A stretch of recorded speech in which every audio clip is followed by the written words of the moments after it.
So every once in a while, you'll pull some useful advice from a fortune cookie. Maybe you'll see something meaningful on one of those inspirational posters in a mall kiosk. Some of the advice, it is so good that it gets overused to the point that you just tune it out. Well, I'm going to try to tune us back in.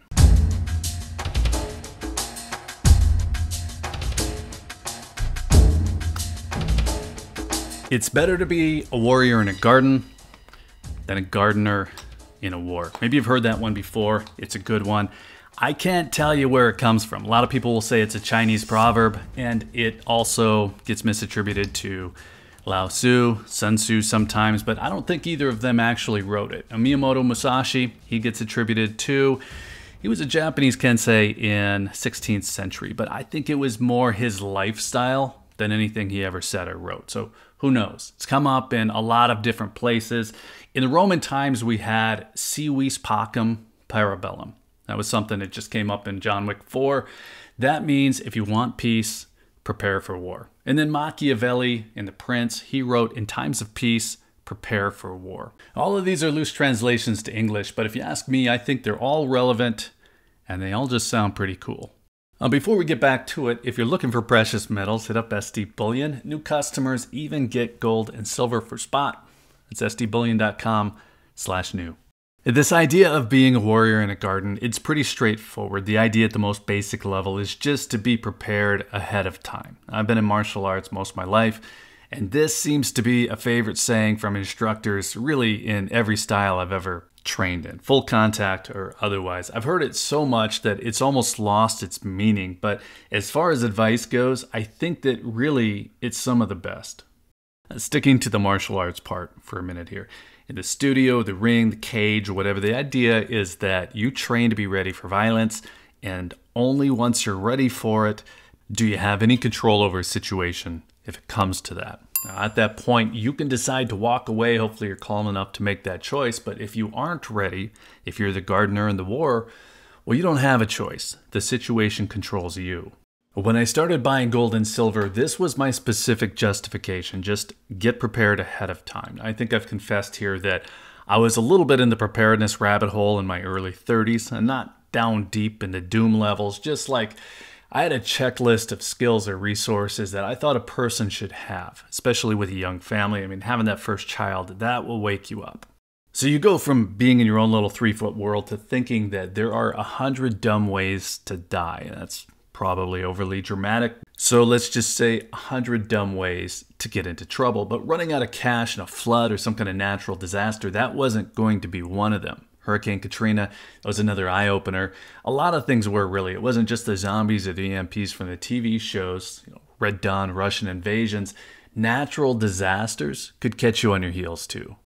Gold and silver started as something on that checklist. I wanted 3 ounces of gold. I wanted a certain amount of silver. I don't even remember what my early goal was, but I got cut off in 2011. Stopped buying when the prices shot up, and I more or less tabled that idea, kind of pushed the gold and silver to the back of the safe. But coming back in 2013, that's where I think I switched gears. I switched to that practical approach that I'd say is pretty universally applicable. Everyone has different financial situations, but the universal part, I think, is just creating a pattern, making the purchases part of what you do. It's a bit like training. You don't have to go all out, but the idea would be that you're accumulating while you're in the garden rather than in the war.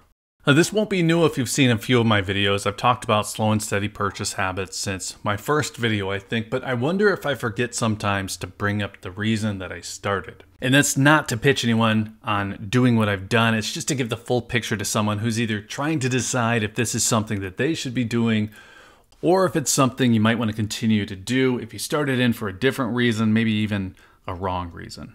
It's easy to find those wrong reasons. Very easy to get sucked into precious metals from that doom angle. Now, if I had to say why I got started in 2008 and then why I started buying again regularly in 2013, well, those answers are different. There are going to be similar parts probably, but 2008, that was just socking something away, checking it off a list. 2013, that was about slow and steady purchases towards something bigger, constant improvement, constant work toward a goal.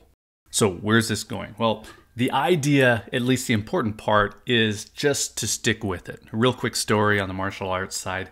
I did 2 or 3 years of Hapkido in my early years. I belted to red or brown, I don't remember whichever was before black. And then I started over later, and then I did 7 years. And anyone who studies martial arts will tell you the same thing. The belt immediately before black, that's the dangerous one. That person thinks that they know what's up, they're cocky, they might be fit, but they're not in control and they don't realize it.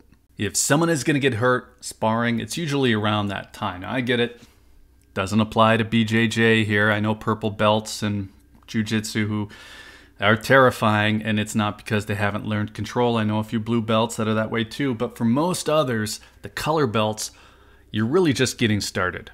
So if you want that control over bad situations, you really need to stick with a thing. Training or saving, whatever we're talking about here, you really need to stick with it or you'll never flip from gardener to the warrior in the garden. So I've been in martial arts for 37 years. I'm definitely not in my prime, I guess, but I think I'd be pretty calm on a bad situation. But again, you really have to stick with this kind of thing. I had to take off most of last year because of an injury, and I was definitely wobbly coming back in. Again, you have to stick with it. I've probably taken this analogy too far. I'm not getting any younger. I'm not trying to convince anyone I'm tough. I just like the idea behind this. It's better to be a warrior in a garden than a gardener in a war. Now, it might seem that that's the kind of thing you'd pull out of a fortune cookie at a cheap Chinese restaurant, but if you stop and think about it, it's some of the best advice that you can apply to stacking gold and silver. You keep at it in the easy times so that you're ready for the bad times if they come. And never pick a fight with the BJJ purple belt. I think both of those are probably good rules to live by. Let's call it good there. Let us know what you think of the fortune cookie advice. Now, personally, I think it does go deeper than that if you stop and think about it, but let us know if you make it a point to stack in the easy times. And then while you're in the comments, be sure to hit that like button if you found any of this interesting. Be sure you're subscribed with notifications turned on if you'd like to see more on the topic. And if you're still here, thanks again for watching. I always appreciate your time. Take care.